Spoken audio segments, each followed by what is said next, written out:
Feeling safe to provide opinion, feedback, challenge, an idea without the fear of being labeled, without the fear of retribution, a career consequence, without being othered, without having the fear that this is going to come and bite me one day is psychological safety. The ability to take interpersonal risks without the fear of embarrassment, humiliation, rejection is psychological safety as per Amy Edmondson, who actually coined this term. However, with experience of working in several organizations, being on the giving end and on the receiving end, I've realized that psychological safety as a term is so much more than how it's just defined. And there are so many other subtextual factors that go behind how people are made to feel at work. I'm Neelu Agarwal, an ex-central banker, an ex-regulator, and ex-executive at an investment bank, bringing 16 years of experience in the financial services industry. And psychological safety is one of my pet topics. I'm going to give you a few things which actually play out in real life in how people experience psychological safety at work, where I've made some faults as well, where I've made mistakes as well. But before that, 3 things which we don't talk enough about. Number 1, sometimes when people don't give us psychological safety at work to give an opinion, an idea, or make us feel othered or less than for sharing that opinion, it may not be a matter of malintention on the other side at all. It's maybe a point of behaviors which make us feel this way, which they are not even aware of, because that's their personality, because that's their context, because they haven't considered how their body language, how their response is actually impacting the other person.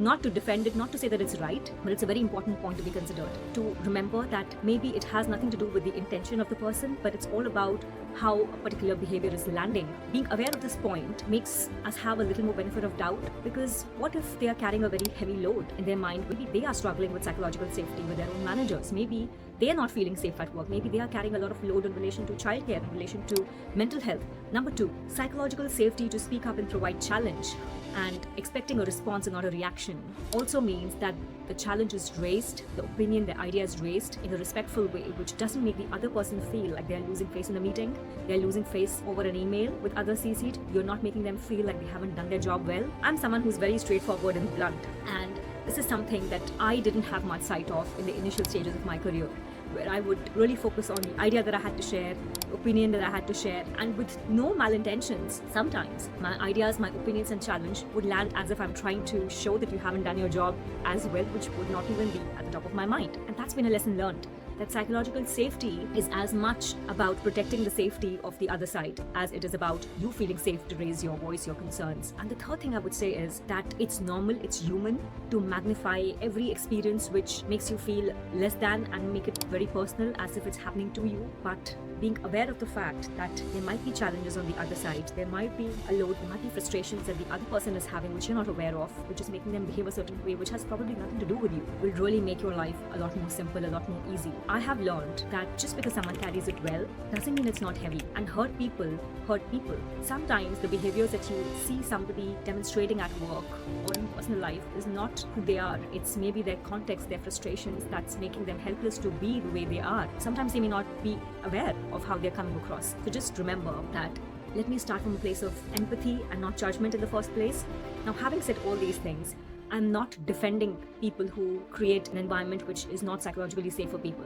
I'm just trying to give perspective on what could be happening in the background which we don't have sight of, which actually leads to having that kind of environment at workplace. With this, I'll just give a little more color on us all being aware, on the behaviors, on the underlying experiences which can make one feel less than, underestimated, undervalued, unimportant, like they don't matter, like they're invisible, like their presence doesn't count at work. Number 1, you're a subject matter and you're excluded from key meetings, you're excluded from key conversations or email chains or projects which you should be part of or at least have sight of, or where your contribution, your inputs are asked. Having those situations creates a lack of psychological safety, that maybe I'm not valued here, maybe my opinion doesn't count here. Number 2, when you raise a point in a meeting, you raise that point through a message in the chat box or verbally, and everybody's point is responded to, acknowledged, appreciated, but yours is glossed over. That creates a lack of psychological safety. That creates a deterrent for you to want to speak up again. This might be something that the chair is not even aware of. Maybe they are so busy managing the time and the agenda that they skipped it, not because they want to skip it or they want to make you feel less than, but it just didn't occur to them that this is how they're making you feel.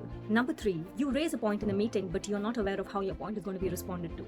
Maybe it's met with criticism, maybe it's met with dismissal, maybe it's met with a comment in your performance review feedback. That's what creates a lack of psychological safety. Number 4, being thrown under the bus. Now, being thrown under the bus is a situation where people work on a project with a lot of support from seniors, but somehow when things go wrong in a presentation or in the execution, it all becomes about you getting this wrong. It's not about we got this wrong. And that's what creates a lack of psychological safety for people at work, that I'm not protected here. I don't have their back. If things go wrong, I'll be the culprit. And that creates an environment where people don't want to share ideas, don't want to try anything new, don't want to experiment, don't want to challenge seniors if something somewhere would go wrong, because they know that they're not going to have the back of their seniors when things actually don't materialize in the way they're expected to. Number 5 is when you feel like, I have seen this bad behavior from someone, but I just know that raising this with them will lead to damaging your relationship with them. They're an influential stakeholder. It'll damage your relationship with them. Your manager might see you as a problem. Their manager might see you as a problem, and you'll be seen as a troublemaker, and you just stay silent. And because you're carrying this load, it's preventing you from wanting to be your full self, wanting to participate, wanting to raise things. Number 6, you actually raise an idea and somebody actually retributes you for that and says that maybe it's beyond the scope of your role, maybe it's something that you need to just focus on your job and not on bringing new things to the table, which makes you feel like, why should I even bother trying to innovate? You work on a project with a few stakeholders and you're asked for your opinion, for your consultation as a subject matter, but that's not taken into account, and you're wondering, I've not even been responded to on why this has not been taken into account. Now, having said all these things, I would tell you that I have myself been in a situation where maybe I have done these things to somebody very, very unintentionally and have not realized the impact it may have on the individual, and hence the lesson learned that psychological safety is about being aware of your behaviors, which can actually lead to somebody feeling less than, unvalued, making them get a lot of anxiety and stress and burnout. And why is this conversation important in the first place? Places that are psychologically safe are 10x more productive. Employees are 67% more likely to stay in the organization. They are 50% less likely to experience burnout, stress, and anxiety. And these factors are extremely important if a company wants to retain their best talent, if they want to get best out of them, if they want to build innovative teams, especially in today's world of AI, where it's important for you to know your edge, for you to find what's the way that you can make a difference and contribute to work. Hence, this conversation is very important. Very, very simply put, psychological safety for me is what's that feeling that I experience in my heart before, during, and after raising that challenge, idea, and point. If I am having a lot of anxiety before raising the point, the environment is not psychologically safe. If I'm having a lot of anxiety as I'm speaking, the environment is not very psychologically safe. And if I am wondering, why did I bother? This is going to come to bite me. Again, the environment is not psychologically safe. And I believe that it's hard for me to imagine that everybody at workplace creates an environment where everybody can thrive. We all have something that we can improve on. We all can do a better job at this, because everybody is somebody's precious child who deserves to feel valued, seen, heard. So let's all collectively, including myself, be a little more aware of our behaviors today, on what is it that we could do differently at our workplace, in the people that we engage with, through our smile, through our body language, through our triple nod, which actually increases the chance of somebody speaking up in a meeting by 67%, through how we respond to a comment, through being a little more thoughtful in how we are making sure that all our key stakeholders have been responded to, through making sure that when we ask somebody's opinion, we actually get back to them on what we are doing about it, or what we are not doing about it. These things go a long way in building a psychologically safe environment. I'll come up with more tips in the coming series, but for now, self-awareness is the first step to change, and I hope that these pointers will help you be a little more aware on, did I do this with somebody? Maybe I made somebody feel less than. Maybe I didn't create a psychologically safe environment for somebody. Hope this was helpful, and if this was, please like, share, and subscribe to my channel, because I'm rooting for you. I'm forever in your corner, and I really want you to win. Thank you so much.